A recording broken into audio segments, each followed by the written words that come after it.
Hello, welcome to Gaming Again. My name is Muzz and I'm going to be talking about the film Mickey 17. Now I know it's been out for a while and it's actually been a week since I saw it. I just have not had time to kind of sit down and record it. So I'm going to do my best because I've probably forgotten things about it. But I was left feeling very, very confused about the way I felt about this film. Was it a bad film? No. I feel like a bad film is always a film that is boring. I think there's nothing worse than a boring film. And Mickey 17 certainly isn't that. It has some interesting ideas that I wish they explored more of. Like, I really do wish they explored more of the ideas that I'm going to get into. And then they also had some really, I think, over-the-top acting, some really formulaic, standard storylines, and overall it was a mixed bag. I think that's definitely the feeling I came away with Mickey 17. That's kind of my general thoughts, if you like. I'm going to get into like actually talking about the film, so if you've not seen it or you want to see it, this is your time to shut off the video, go away, watch it, and then hopefully come back.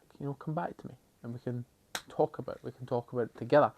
So Mickey is he's not having the best life. He's on Earth. He's owed a debt to some drug dealer, so he ends up trying to get on this spaceship, and he signs up as, forgotten the term, I'm not gonna lie, we'll call it an expendable. Basically, it's someone who goes and does dangerous jobs, dangerous missions, and more than likely is going to die, but his DNA, his memories are all backed up, so he gets cloned. He gets cloned again once only after he is dead, and that becomes a key, crucial point of the story. So they're on this ship, and you have very obviously a Donald Trump caricature play that is at times funny, at times it's a bit much. Like, at times it is a bit much. You've got like the president of the ship and the first lady who are eccentric to say the least. That is an understatement and a half. Like, they're very over the top. They're very trying to play like this dictator role, which I think they do well. You do end up not liking them, so they definitely fill that that kind of villainous arc, even if it does get a bit cartoony towards the end. So Mickey meets the kind of love of his life. They had it off pretty early, and life seems normal until we get to Mickey 17. Like what the title of the film is.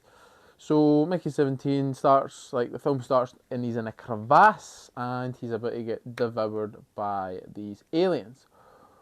Only we found out later on that he isn't getting devoured by the aliens. They actually save him, they actually bring him home, and he gets like onto the ship, and he walks back into his house.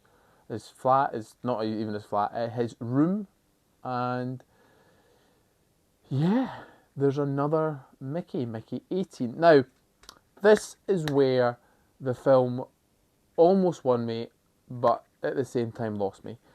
They started to explore some really interesting ideas around the relationship, like having two boyfriends who are essentially the same person, and it was, I think, could have had an interesting kind of love triangle, but they get another woman involved, and it's like, right, again, formulaic in my opinion. But also, there's differences in the personalities of the Mickeys. Now, I'm trying. There's a kind of throwaway line that I think is said to justify this, but also there might be more credit in the film where at the start they kind of show like some of the wires getting pulled out, and that could potentially change like the personality type that we get out of the Mickey. But I would assume it would always be the same. It would always be the same one who comes out, but it's not really explained that well, or maybe I just missed it. But basically, Mickey 17, he's a bit of a softie. Mickey 18 is the opposite, a bit of a hard ass, bit of a, a bit of a rogue, and it's just opposites. Like I think we've seen this quite a few times where if they get cloned, like they're just polar opposites of each other. And I would actually quite like to see if like the same kind of how they deal with problems. Like they're both scared, but then one of them has to step up. I think that would have been a more interesting take rather than you've got the one who's brash, who's aggressive, and then you've got the one who's like, oh no, I don't want to do it. But ultimately, yeah, he ends up obviously winning out in the end, or not winning out. We'll get to that. So, yeah, at this point, I was like, oh, this is interesting. I'm liking this, You could kind of like a love triangle because Mickey 18's now getting with his girlfriend, but Mickey 17 doesn't want to, or is trying to intervene. He's trying to intervene, but he gets kind of shipped off to a meal with the president, and that whole scene, it's very slapsticky, that scene, and I don't know, tonally it just felt like we're really serious now, we're really comedic now. It was just very all over the place, I felt anyway.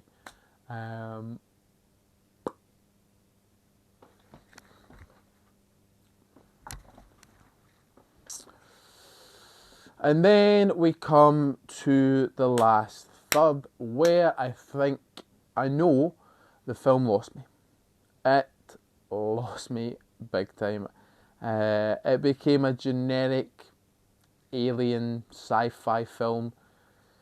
The bad guys have taken one of the young, I forget what they're called, and they look like worm things. They are actually quite cute, I'll give them that.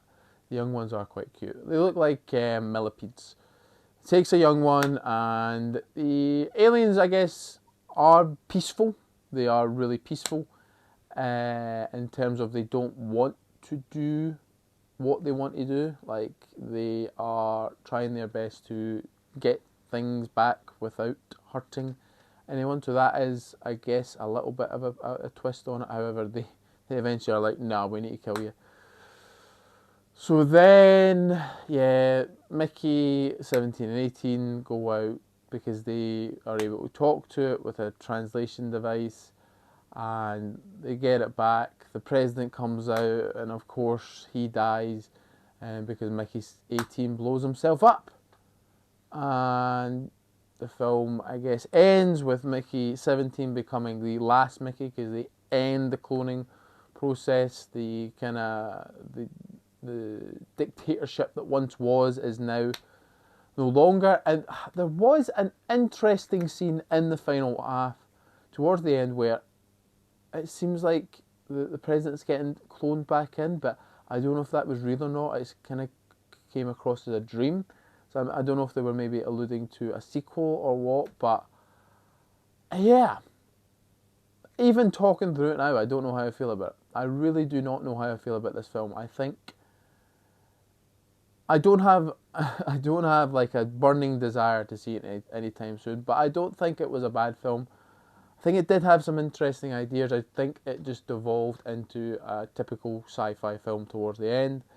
I think the middle part was where they could have swung, and I'm not sure what direction they could have went with it. I think they maybe could have had a better dynamic between the two clones being alive together, and there being some conflict there, like some real conflict, like maybe one of them maybe associates with the president, and they kind of do his dirty work, and he's kept alive because of it, whereas they try to kill Mickey 17. I don't know. That's just my food for thought. But yeah, weird film, and I do like I like stuff that tries to kind of go outside the mold. But I felt like it just, there was points where I was like, yes, it's doing well, and then it was like, oh, maybe not. Robert Pattinson was good in it. I'll give that. I've never really been a big fan of his until he played the Batman. Now I kind of like his stuff. He's a talented bloke. Anyway, all that's left to say. No, if you want to talk about the film in the comments below, let me know. What did you think of Mickey 17 if you saw it? Did you enjoy it? Did you agree with me? Think it's weird, mixed bag? Or did you actually enjoy it? Let me know. I'm curious to hear. Or did you absolutely hate it? Talk to me. Talk to me. And subscribe, like the channel, all that. You know, we had a good spell, and hopefully we can keep that going. But yeah, all that's left to say is any thoughts, comments, general hostile remarks, leave them below. Thank you very much. Bye bye.